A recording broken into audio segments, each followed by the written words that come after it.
Boa noite, pessoal. Aqui é a Gabi do Gabiflix. Dessa vez é uma docu-série Assassinatos em Idaho, Pesadelo Universitário. Eu botei assim um subtítulo, né, Assassinato Covarde de Jovens Universitários, porque essa série é de 2026, mas a história retratada se passa em 2022, né, sobre um grupo de jovens universitários da Universidade de Idaho que eles moravam tipo, uma espécie de república ali deles, em que só que eles já se conheciam desde a escola, alguns ali desde a pré-escola.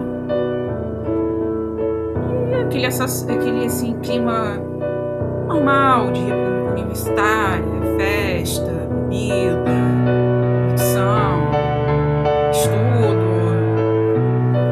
tudo ali.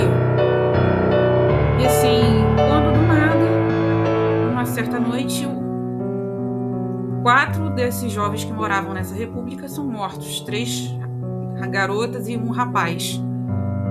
A mais velha delas tinha 22 anos. Imagina os mais novos. Choca bastante. E aí, ao longo das investigações,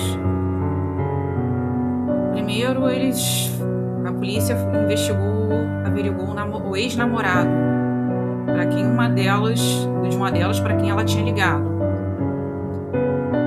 Mas aí descobriram que era normal, que apesar deles terem já terminado, foi um término até relativamente amigável, e assim, ela sempre ligava para ele ou para qualquer um dos contatos dela, amigos, conhecidos, quando ela estava indo para casa, ou quando ela notava algum movimento estranho na rua e tal. E até que chegaram num cara que era colega na universidade da irmã dessa moça na Universidade de Washington, ou seja, outro estado. E inclusive mostra ali batendo sim bem forte, evidentemente bem forte, aquela culpa da sobrevivente na irmã dela, porque poderia ter sido ela, né? Como se tivesse desviado, o azar tivesse desviado dela, ricocheteado e vindo parar na irmã dela. Então aquela culpa do sobrevivente, ai meu Deus, fui eu, não fui eu, foi o outro, foi o meu irmão, minha irmã.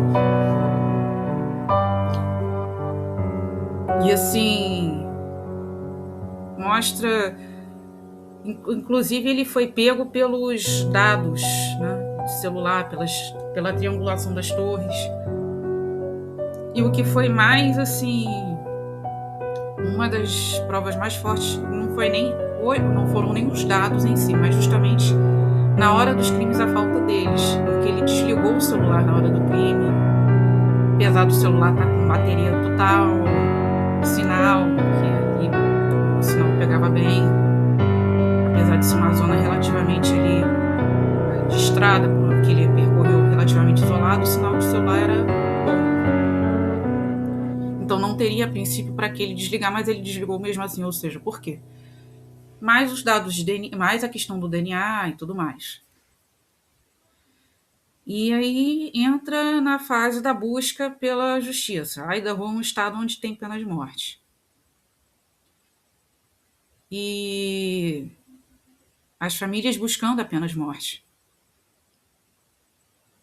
Só que no final ele fez um acordo com a promotoria e que lá nos Estados Unidos tem muito disso, e acabou aceitando a prisão perpétua desde que ele confessasse os assassinatos.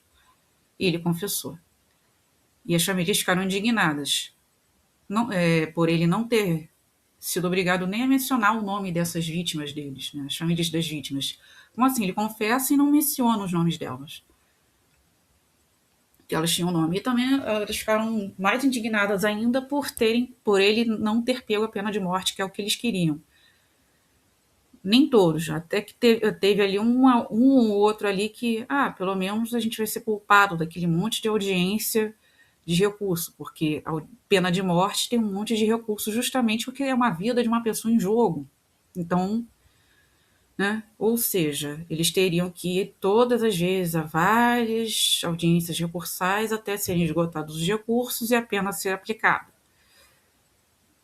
Então, assim, um ou outro ali pensou: ah, pelo menos vai poupar a gente da dor de ter que passar por isso de novo, de novo, de novo. Como se o nosso familiar estivesse sendo morto de novo, assassinado de novo. Então, assim, olhando por esse ponto de vista, faz sentido. E eu também concordo. E assim, vamos combinar. A pena de morte acaba sendo bem mais suave do que a perpétua sem condicional. Na pena de morte, ele fica lá isoladinho dos outros presos, na maior mordomia, a última refeição, uma refeição de ponta. Já a prisão perpétua, ele vai passar o resto da vida no meio dos outros presos, sem aquela segurança toda do corredor da morte, mordomia de uma cela só dele, tendo que dividir a cela com um monte de outros presos. Desculpa, a sinusite atacou de novo. Mas, enfim, dividindo a cela com um monte de outros presos, trabalhando igual uma mula de cargo o dia inteiro e, né, passando por tudo aquilo que normalmente os criminosos mais violentos, assassinos, estupradores, afins, passam numa prisão, comendo aquela comida, né, maravilhosa, para não dizer outra coisa, também com M. Então acaba sendo. Ele vai sofrer bem mais do que se ele tivesse sido condenado à morte, né? Vai ser a morte em vida. Vai ser uma tortura lenta. Olhando por esse ponto de vista. E assim,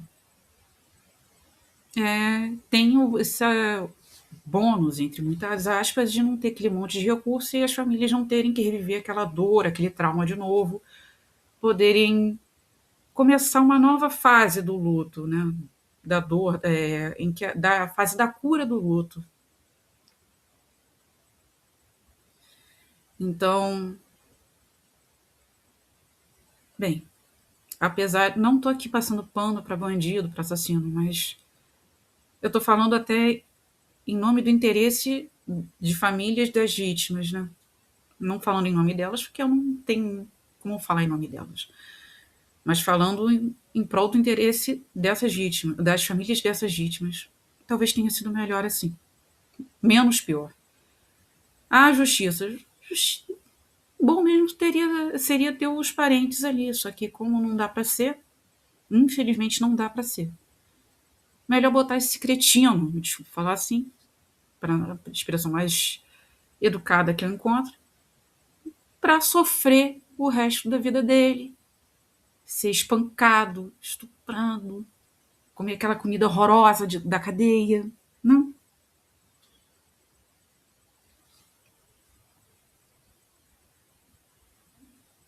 E ele, assim, acharam até várias buscas sobre os homens incel, que são os celibatários forçados, que botam a culpa das mulheres de todo o seu sofrimento.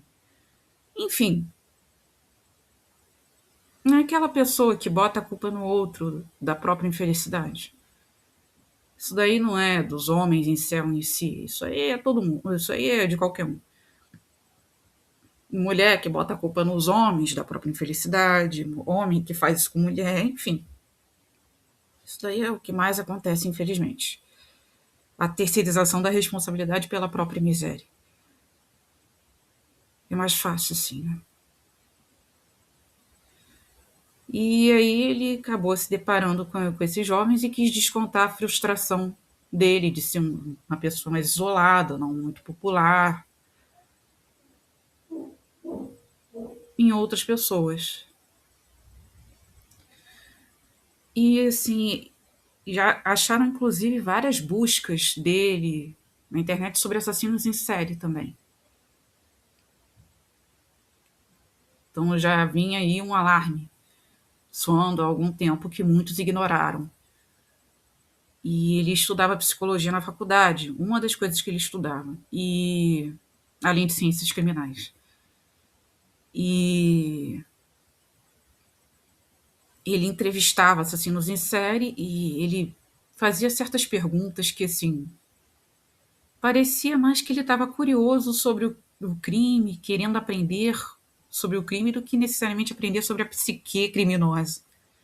Outro, né, outra red flag aí gigante, que infelizmente não foi tratada com a devida atenção a tempo, foi ignorada até esse ponto. E ele também foi pego pelo próprio ego, porque ele estudava também, como eu já mencionei, ciências criminais. Então ele achou que ele tinha cometido o crime perfeito. Bom, não existe crime perfeito. Tem sempre alguma pista que leva que leva a outra pista, que leva a outra pista, outra pista que leva até o autor do crime. Então não existe um crime perfeito.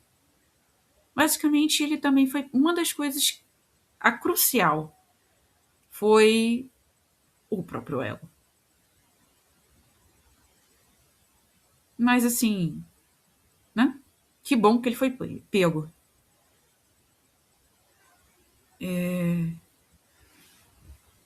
Muito obrigada. Desculpem, eu tô meio. Eu acabei hesitando um pouco, me exaltei um pouco. E acabei embolando um pouquinho as palavras. Mas, muito obrigada a todos.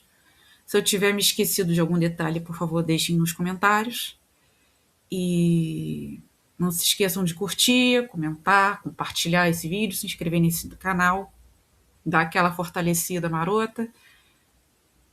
Quem quiser também contribuir com o Apoia-se, o link do Apoia-se vai estar logo abaixo.